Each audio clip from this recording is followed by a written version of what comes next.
Imagine if you were addicted to a game and played it for 10 years just to reach the final boss room. And now, upon arriving, you discover that it was a test. A test to determine if you are truly deserving of participating in that world. And now, you have become the barbarian you chose to complete this game. This is the story of our protagonist, a guy who has always been very weak and spent much of his time in the hospital. He has always been addicted to game, much like me.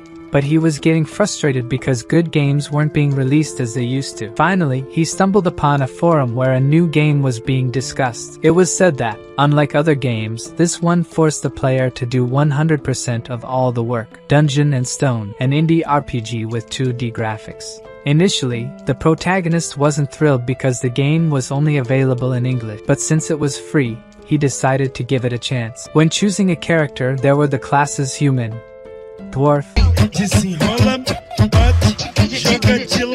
elf, barbarian, and furry. There was also a class with 3 question marks that the protagonist didn't know if it was an option to choose randomly or if it was a secret character. The protagonist ended up choosing anyone since he didn't expect to play this game much, and ended up picking the barbarian. Looking at the game, it seemed pretty crappy, but the protagonist got hooked to the point of not even realizing the hours passing.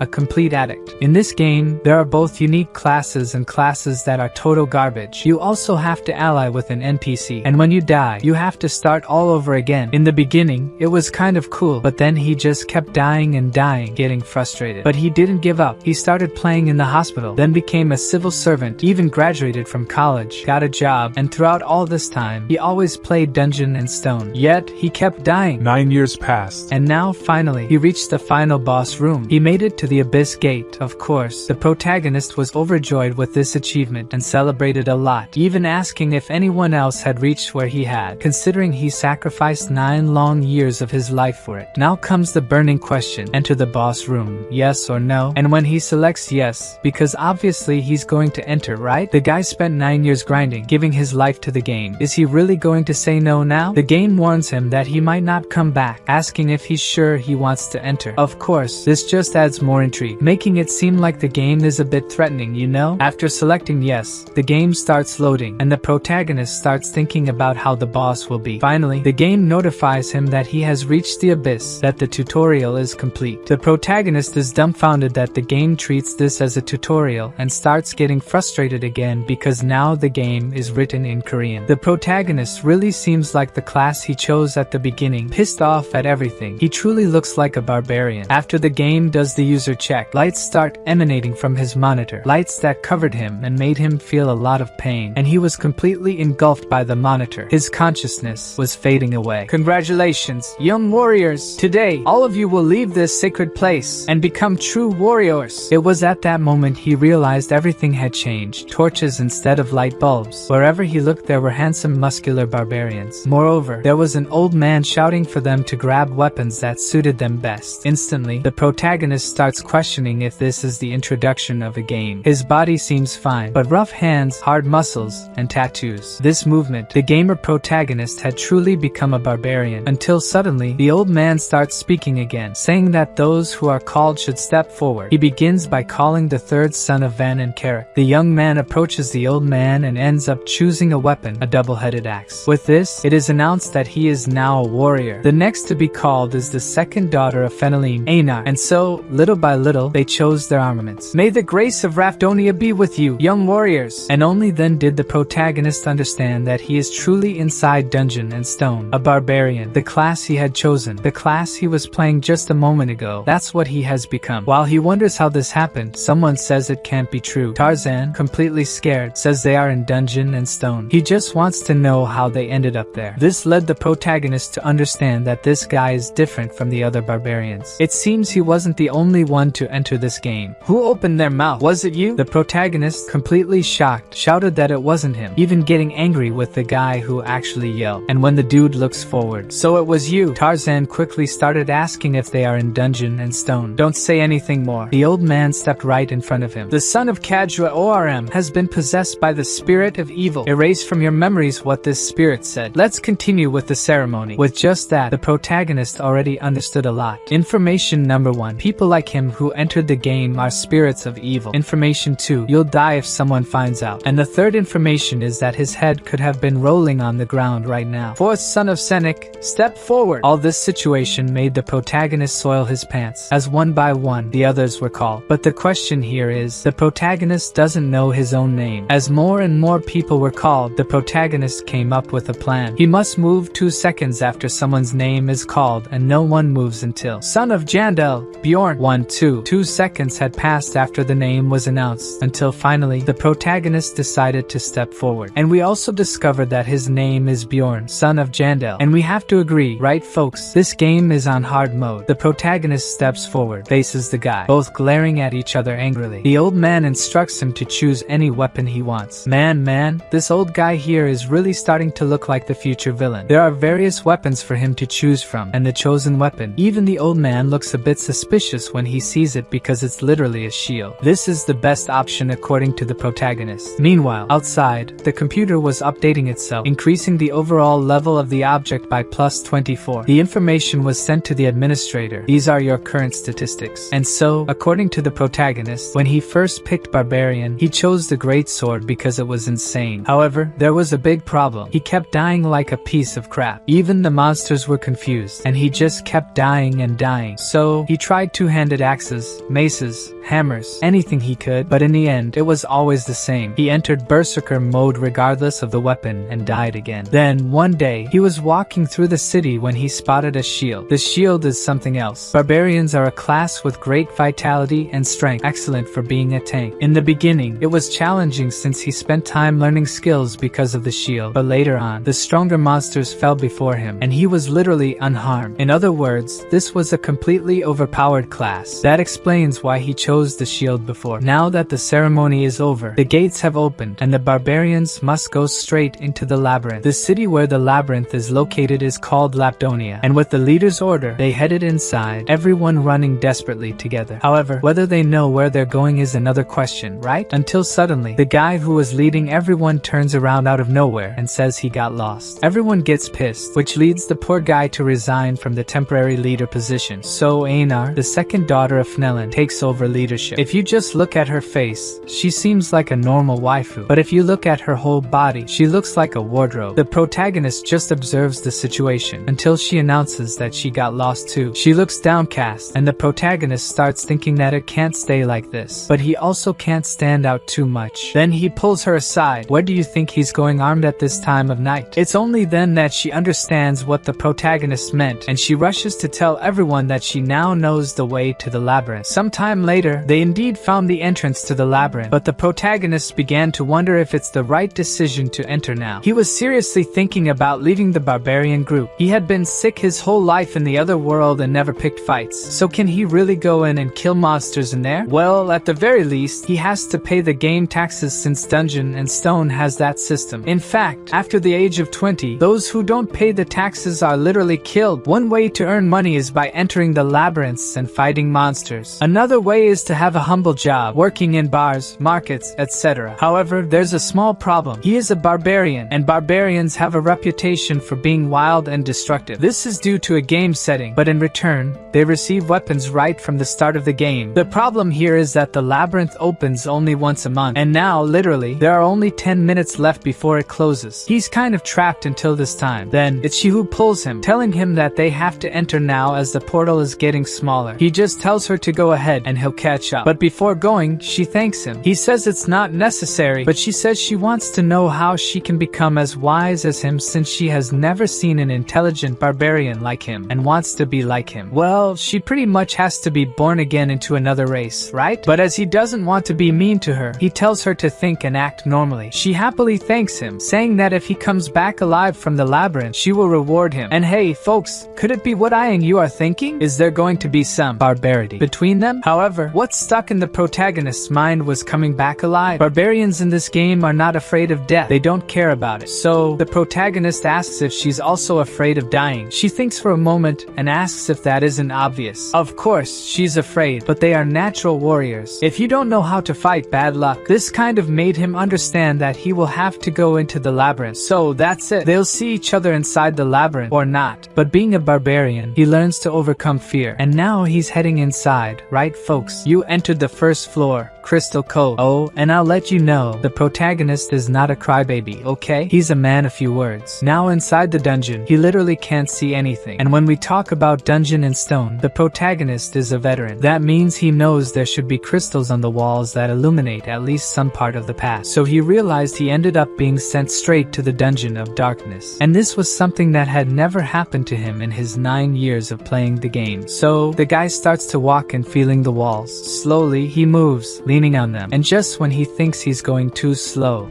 the guy fell into one of those bear traps. Man, that must hurt just a little bit. The guy almost bit himself in pain, but he had to stay silent since the enemy could be nearby. And guess what? The protagonist was not wrong, right? Look at the little devil lurking there. The worst part is that they are sneaky. They only come at you when you're weakened enough. The protagonist starts removing the trap, complaining that they should provide leather shoes, not sandals. But then he gets mad at himself for complaining and at the same time starts shouting for them to come at him. That's what he wants. He stands up even though he can't feel his leg because of the trap's poison. He gets even more pissed, calling the goblin for a fight. In fact, he starts getting desperate, insulting the goblin. And the worst part is that at that moment, the protagonist heard the creature's footsteps. What led him to understand that insulting the creature really works. So, he decides to pretend he's fleeing. He walks, the creature walks, he stops, and the creature stops too. Seeing this, the protagonist decides to change plans. He falls, and falls literally with everything, just to trick the goblin. The creature stays there from a distance, just watching. Did he really die? I was thinking, what is the creature going to do, you know? And the rascal starts throwing stones at the protagonist's head to see if he's alive. And obviously, this already gets our barbarian completely nervous. And I think this goblin throwing stones is smarter than the other barbarians lost trying to find the labyrinth, until the goblin gets closer and the protagonist makes a big mistake. He misses the blow, and even worse, he sees the goblin laughing, mocking him. Then, his blood boils, and his body even starts moving on its own. He hits the goblin. That must have completely blown the poor goblin away. And folks, this is the true strength of a barbarian. He is completely insane. The goblin had been lifeless for a while, but with bloodshot eyes, he continued pounding the goblin. By defeating this goblin, he gained +1 XP, and slowly the little creature's corpse began to disappear, just like in a game, leaving behind only a small crystal. This is used as currency here in Dungeon and Stone. It's a 9th grade magical gem, and its price is exactly that of a piece of bread. Now it's clearer than ever. This is truly a world with dungeons and monsters, a world with familiar landscapes and different game races, all things he knows very well. This is the game he played for 9 years, but if this is his new reality, he will only know if he dies. And with this trail of blood, it doesn't seem too far from happening. And I have to admit that chapter 4 of this work was just that. The guy crawling around, losing ketchup everywhere. He must have dragged himself for about 10 miles. I know there was a moment when he even saw a light at the end of the cave and started going crazy alone, probably because of the ketchup loss, right folks? And when he was almost giving up, he spotted a group which actually spotted him back. At this point, the protagonist was almost dying from hemorrhage, and as he's left with less than 2% of life, he gained 1 permanent sanity point. So, the protagonist is there trying to speak but can't because he's all broken, and the guy wants to know if he's a beginner. But it doesn't make sense for a beginner to have arrived before them there. The protagonist starts getting pissed, even wanting to punch those who are helping him. But the guy remains calm, even giving a little smile. But in reality, he turns around and asks if Urshan can heal the barbarian. The protagonist thinks, do they have a priestess in the team? Now I'm saved, right? But the darn Urshan simply refuses out of the blue. The guy who seems to be the leader of the group says he was already expecting that. But then he asks another member for a potion since he has many. The guy just asks if he doesn't have any more divine power, but he says they can sell the use of that power outside and give a potion to the barbarian. And here is the potion. The guy just warns that since it's not divine power, it's going to hurt a bit, and the protagonist just wants that potion before he dies. So, the guy pours the potion on his rotten foot, and due to the healing effect, the body begins to regenerate quickly, but along with that came the pain. The protagonist starts screaming in pain, but not long after, the man's foot was as good as new. He even managed to stand up already. But obviously, all of this didn't come for free. The guy now wants information on how a beginner ended up here alone. Did he happen to find a secret passage or something? But according to the protagonist, he has no idea. He simply appeared in this dungeon. The paladin says he has read about it in some book, but it only happens once every 100 years. Then the protagonist realizes that he's kind of unlucky, right? And after gathering all the information, the guy says he doesn't need to pay for the potions, as time in this labyrinth is money. Of course, the protagonist finds it strange that they are investing so much time in him, and it's certainly good to have survived. The guys then proceed in the direction the protagonist came from. You can tell by the trail of blood, right? Until the potion guy says the barbarian is lucky, but the blonde guy says that he went through all of that at the beginning of the game and is lucky. The woman says that the red-haired guy didn't want to use the potion, so it was the little blonde leader who saved the protagonist. And he doesn't deny it, but he says that the priestess thought the same. Just with that, the atmosphere got tense, and after a while of exchanging not-so-kind words, they began to question how far the barbarian's bloodstains go. The archer starts wondering if it was really luck for the barbarian, but then they continue on their way until they finally stop, because what they've just found is the portal to the second floor of the labyrinth. This already cheered up their group, and when they were about to enter the portal, the woman tells them to wait a bit, and she points, asking if that there isn't the barbarian's sandal. The old man, completely excited, uses a light magic and casts it along the path they were coming from. You can see that the blood trail continues in that direction, guys. Everyone was in shock. The old man only asks the guide how far they've walked since they found the fallen barbarian, and the blonde guy says it was fucking 10 miles away. Only then did they understand that if the guy crawled alone for so long, he has the body of a monster. The redhead started trembling just thinking about it. If it were him in that place, could he endure all that? In fact, he remembers seeing that the barbarian was extending his right hand, and after that, he showed a magic gem. So, even while crawling for so long without knowing if he would survive, he never let go of his bargaining tool because he wanted to live. He had nothing else. The redhead immediately takes back what he said about the barbarian and even asks, what was that guy's name again? Everyone might think that barbarians are just dumb, crazy people who only think about killing. But that guy there is quite different. Back to the protagonist, you killed a goblin. He was tearing the creatures apart, using only the shield and his fist. He learned the goblin's patterns, spreading traps along the way, and even if they came from behind, the protagonist would turn around and defeat the goblins with the club. There was only one problem in all of this. He was hungry. The tribe leader had even given him a bag with food, but it was torn. In short, dragging himself around like that wasn't a good idea, as he lost 5 out of the 7 loaves of bread he had. He starts thinking that he'll have to ration what's left, and the boy is kind of rough in size, right? He eats all the bread and says it's very tasty, but now he's thirsty. Where is he going to find water in this dungeon? This damn game didn't need to drink water before, but now that it's real life, the game is even harder, right? So, he gets up and pissed off, starts searching. After a while, he realizes that if the leader didn't give him water, there must be a way to get it. Then he hears, right in front of him, the sound of water, and there's a dude drinking water in the corner. He gets a bit closer, but the guy stands up and takes off. Then he stops to count his crystals, and he's in the 40s. For someone who was dying like crap out there, now he's doing a bit better, right? But a new problem has arisen, and it's fatigue, sleep, and currently, there are 2 ways to sleep in a dungeon. The first is just to sleep and leave fate in God's hands. The second is a bit more effective. Hey guys, let's be companions. Yes, the protagonist didn't expect everyone to refuse, which pisses him off again, although anything makes this guy angry, until suddenly someone calls him, and it's a guy all smiling named Hans, asking if he's really looking for a nighttime companion. But then he explains that it's to watch over each other while sleeping. I accept working with you. I am Bjorn, son of Jandel. So, the guy all romantically shakes his hand while saying it would be better if there were 3, and all blushing, he asks if it's really just the 2 of them. The protagonist already wants to rip his head off, man, but he holds back since he needs this nighttime companion. After they play rock, paper, scissors and Hans wins, he's the one who will sleep first. The protagonist, as always, gets pissed off, but this time it's because he's unlucky. Take this, it's called a watch. When the pointer is here, wake me up. Do you understand, or do you want me to explain it again? Want a drawing? You really think I'm dumb, huh? Yes, it's normal for people to have that impression of barbarians. And yes, the guy really slept like a rock. The protagonist is there thinking whether he should ask to borrow the guy's sleeping bag. He also hopes no goblins show up. With that, time passed, and finally, he woke up Hans. He thanks him for the good work and says it's now his turn to sleep for 2 hours. But obviously, the protagonist won't be able to. How can he trust this guy he's never seen before? So, the protagonist starts snoring because he's very tired. Is the guy going to betray him? He even turns his back to pretend to be clueless, giving an opening for the guy and just waits for the crazy guy to come at him. But the guy didn't do anything, and it was his turn to stand guard again. The protagonist didn't sleep at all. He starts to lose sanity, wondering why the guy didn't do anything. Then, he begins to regret not sleeping and says he needs to gain trust in the guy until he slowly starts to sleep. Man, he wakes up with a loud shout from the guy, and they just stare at each other. I didn't sleep a wink, you know? Then why don't you clean your mouth before talking?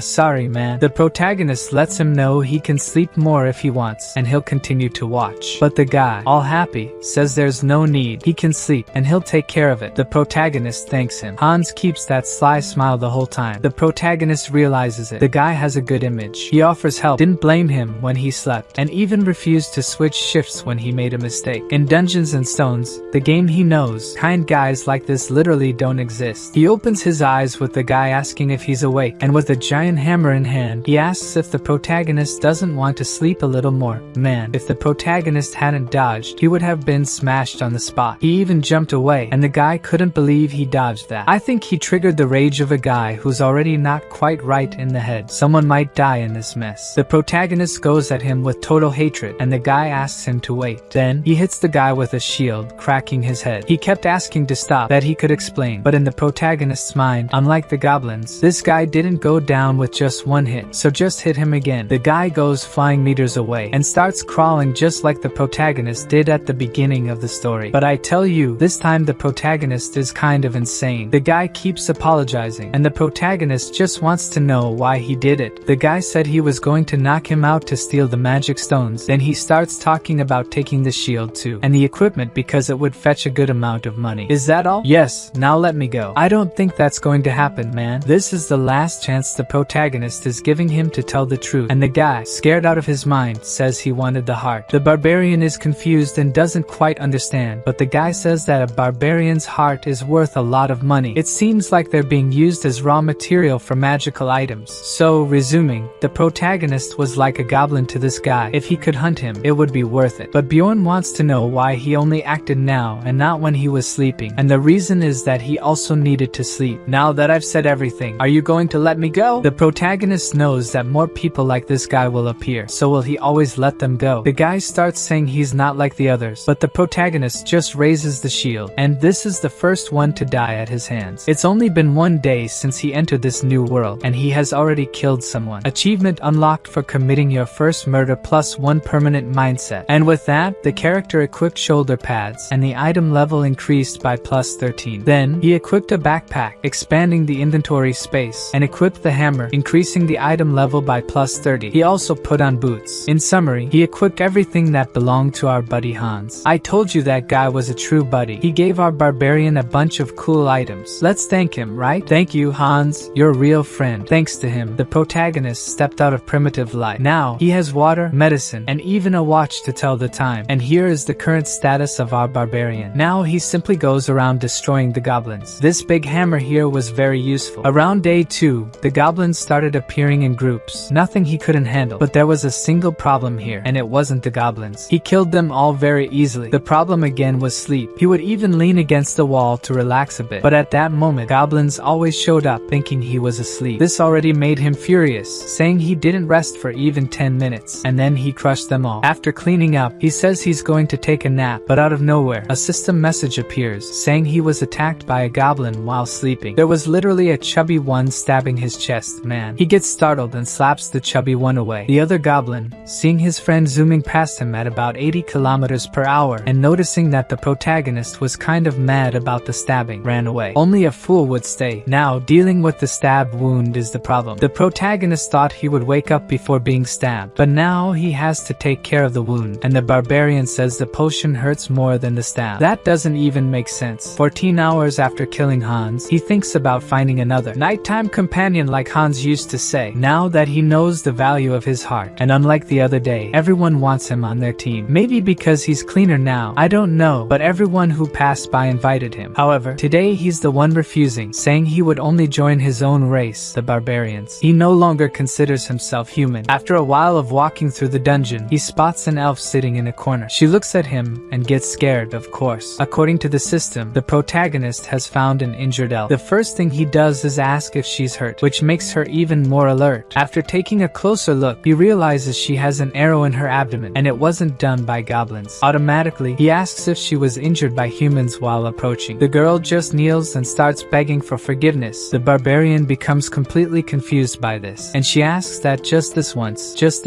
he spares her. She has to take care of her little brother at home. Now, the protagonist starts getting totally confused because it's not normal for elves to be like this. Normally, they were cold in the game. All of this leads him to try to resolve this misunderstanding with a little smile. Don't worry, my dear elf, I have no intention of killing you. The elf was shocked. She keeps saying she knows he's a barbarian, but does he really have to do this? Could he just let her go this time? Now, the protagonist starts getting angry and questions why she's so scared. Then, he just tosses her some items to heal and says they'll talk later. And these items are the healing leaves, the ones the barbarian took from the old companion. Why are you giving me this? Do you need a reason for me to help you? I will protect you, so take care of your wounds. And of course, he has a reason to help her, as he needs a nighttime companion. And I have to say something, this wound here is big, right? Man, I think I've never seen a wound this big. But her situation is not good at all. Besides not having slept and being very wounded, she has a good appearance. It's much worse for her to find a nighttime companion than for him. I am the barbarian, son of someone, and I am Irvin. Now, the protagonist wants to know why she's so afraid of him, and she says it's because she's an elf and he's a barbarian. But what does that have to do with anything? She says they are mortal enemies, and this is different from the game since it didn't say anything about that. Quickly, she regrets it, saying that, in fact, this war ended 10 years ago, and she has nothing against barbarians. In short, she just doesn't want to fight with him. He understands that he actually doesn't know everything about this world, and hearing that he doesn't want trouble either, she becomes very happy. But what he actually wants from her is for her to be his nighttime companion. He is very tired, and she must be too, so why don't they cooperate? She thinks about it, and remembers that barbarians value their honor above all. So she asks him to swear on his warrior's honor that he won't do anything to her. And as always, this starts to make him angry. But she says she will swear too, so he accepts. But he has to make something clear first. He's not a lord, he's just Bjorn. Of course, she has no idea that this giant barbarian named Bjorn is only 20 years old. I, Bjorn, son of my father, whose name I already forgot, I swear on my warrior's honor, Erwin Fornaxai of Tertia, I swear by the name of my clan. And so, the oath of non-aggression towards each other for at least this night is finally made. He says he will sleep first, that she might feel safer that way. She says it's not exactly like that anymore, but it's okay. This time, he's the one who gives her the watch, just asking her to be careful because it's expensive. He lies down, thinking he'll pretend to snore and sleep for about 10 minutes just to make sure. But suddenly, he wakes up all startled, drooling. As always, he asks how much time has passed since he slept, and she says 2 hours. He claims it was because of the sleeping bag and the blanket that their friend Hans left. Now, he feels obliged to lend it to her as well, and she's very happy about it, eventually falling asleep. And heavy, she must have been as tired as our barbarian. For him, it feels like weeks have passed in this game, but it's only been 3 days since he arrived. This makes him wonder what happened to his body in the real world. Well, from what we remember, it was sucked into the monitor, but the protagonist has no idea. When he checks the watch, there were only 10 minutes left to wake up the sleeping beauty, and only then does he start to worry. What should he do with her? Join her and share all the loot obtained? From the third day, the game starts sending groups of goblins instead of single goblins. He says that he can easily handle up to 4 goblins, but the question here is,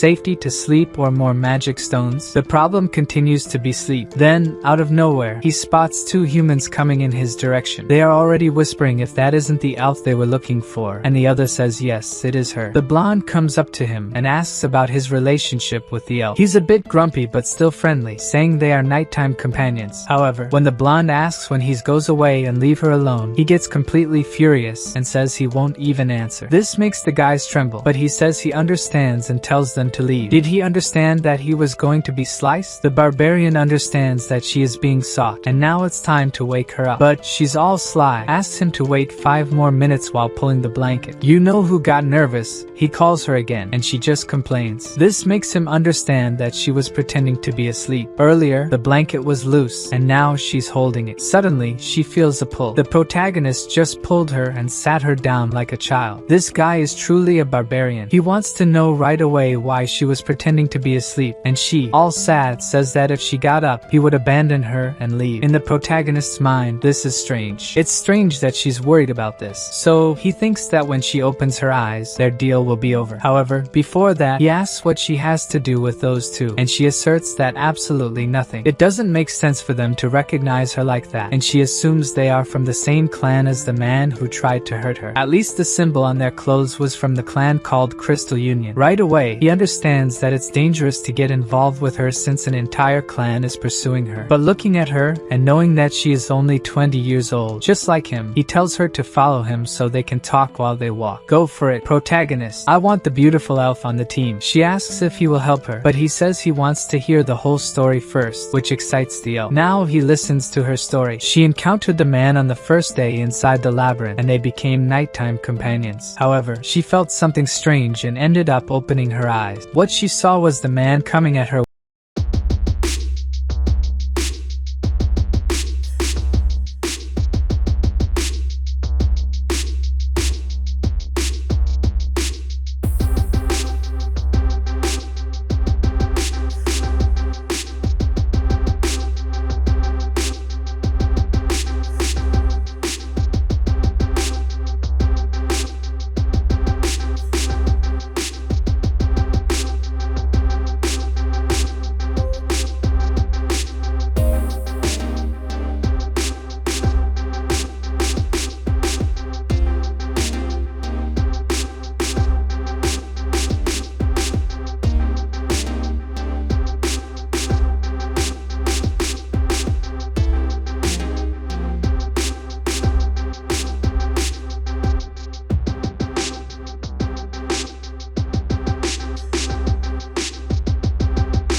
Serdin, respond. Damn, we lost contact with Serdin. He was chasing that girl and the barbarian. Everyone listening to this transmission now, gather in the Goblin District. The guy who came after Bjorn and the elf was named Serdin. After checking Serdin's items, the protagonist saw that he had 2 daggers, a bag full of magic crystals, and a potion on his belt. As for the clothes Serdin was wearing, now it's the elf who's wearing them. The protagonist says she looks much better now. She teaches him how to use the communication item in the shape of a stone, pressing the button on its side. Repeat. Serdin is no longer responding. He was chasing that elf and was defeated. They are in the Goblin District. She is with a barbarian who has a big hammer, and the reward is 10,000 gold coins. The elf girl was already in shock, but he tells her not to worry and to summon her spirit because they are going to travel through the darkness now. They head directly to the 2nd floor of this dungeon. After some time, she calls him sir and asks if they are really going to the 2nd floor. He says yes, and she questions if he is aware that it is much more difficult than the 1st floor. He assures her that he is aware and that there won't be any problems since they are a good combination, which makes her a bit embarrassed. The truth is, a tank and a ranged damage dealer have always been a good combination. However, she was still hesitant to go until the radio starts playing again, with the voice saying that if they catch the elf, they will allow him to keep her instead of the 10,000 gold. Hearing this, she quickly agrees and says she will go to the 2nd floor with the big guy. Of course, the protagonist didn't want her to hear that, but he spared himself from convincing her to go. According to him, he always liked helping the needy, especially if he could mess with scum on the way. There would be no greater joy than helping while completely destroying the trash. In other words, there's no reason not to help. As they walked, she asked if he knew the way, and he said not exactly, but if they go north, they'll get there. Of course, he knows this because he played the game a lot, right? Then suddenly, she warns him to wait because there's a goblin trap ahead and she will take care of it. Obviously, the goblins took the opportunity to attack from behind. She dodges the first one